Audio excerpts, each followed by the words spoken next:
I was a Jew. Then I became a Muslim. They had easily conquered the first and second fortresses, but for 2 weeks they remained unable to breach the third. We were secure inside the citadel, confident. Everything seemed to be going in our favor. The siege had dragged on, and the enemy army was exhausted. Best of all, their first 2 commanders had been defeated, shamefully. Their descriptions of our might had crushed their soldiers' morale. I was tasked with spying on the enemy army. Disguised, I infiltrated like a shadow. Fear and hopelessness reigned among them, when suddenly a voice, clear and piercing, sent a message to all of history. Tomorrow, I will give the standard to a man who never turns his back on the enemy, and he will return a conqueror. I quickly returned through the secret path to report the attack. I reported, and the commander laughed. He said, "Tomorrow is my day, too. Whoever comes will be sent to hell." "The stars have told the astrologer that I have no equal. I won't go myself, I'll send Harith. Their new warrior will be just like the previous ones." The astrologer gave a special look at Marhab and said, "You are the Jewish legend, unmatched. But in your fate, there is someone whose name is..." At dawn, I stood atop the castle. Looking down was a pleasure in itself. A rider, fast as the wind, came forward, planted the flag in the ground, and shouted a battle cry that scattered everyone's thoughts. It was the same young man about whom Muhammad had said, "Tomorrow I will send someone whom God and his messenger love, and he loves God and his messenger." What a battle cry it was. Marhab came out. He put on his special helmet with the marble stone. Truly, with that helmet, his presence was magnified. He loved that helmet dearly. I asked, "Doesn't that burden your neck?" He replied, "If the weight of a pea hurts your neck, then perhaps this helmet would hurt mine." He was right. His neck was thick like that of a rhinoceros. But Marhab sent his brother, Harith, to the battlefield. The duel between the hero of the Jews and the hero of Islam began. But the time between the start and the end was no more than a breath. In an instant, dust rose.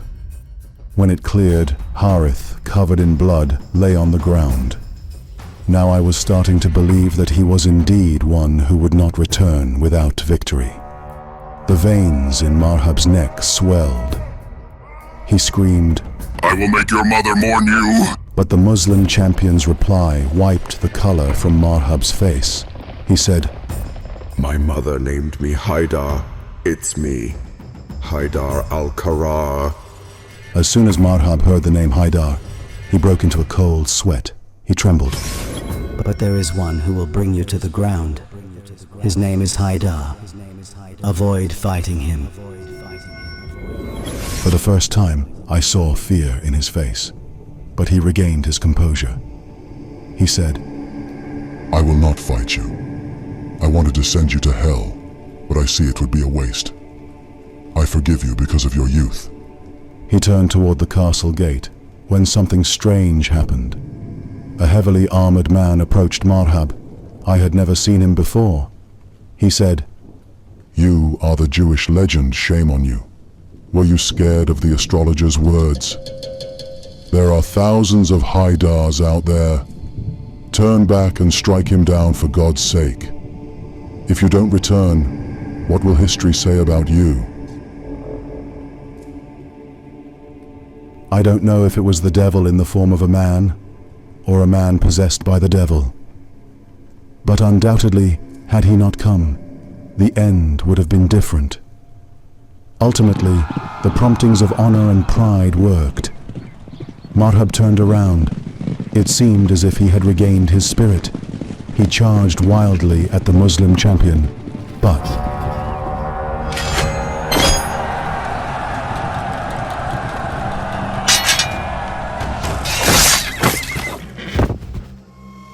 The champion of Islam's blow split his beloved helmet, along with his rhinoceros-like body, in two. The legend was shattered. Strangely, there wasn't even a dust cloud this time. From one side, the sound of Allahu Akbar rang out. On the other side, we all fled into the castle. When we closed the door, it was over. They couldn't get in. We had a moat, a sturdy door, and high walls. We breathed a sigh of relief. But again, we heard the roar. This time, he had jumped over the moat. We were left wondering what he would do next. It was nothing short of a miracle. A door, which only 8 men with chains could move, was ripped out of its frame. He turned it into a bridge for his army, and thus, the might of Khaybar and the pride of the Jews were forever shattered. Grandfather, tell me, was that when you became a Muslim? No, I survived that ordeal. Of course, everyone survived. With the Prophet and that man there, no one was in danger. Thank God they were there. So when did you become a Muslim? Are you crying? I became a Muslim the day I saw that man, the one who tore down the Gate of Khaybar, being dragged away, bound, by a group of lowlifes. I saw it myself. I saw how he tore down the door, how he struck down the Jewish champion with one blow. I witnessed what the Prophet said about him. That was when I realized that this man, for his religion, for his faith, chose not to defend himself or his wife. It was when he was patient, a patience more powerful than the sharpest sword, ensuring the survival of Islam. That is when I became a Muslim. Grandfather, when you say that man, you mean Ali, right? Yes, the same commander of the faithful, Haidar, the owner of Zulfiqar, father of Hassan and Hussein. Is that the end of the story? No, absolutely not.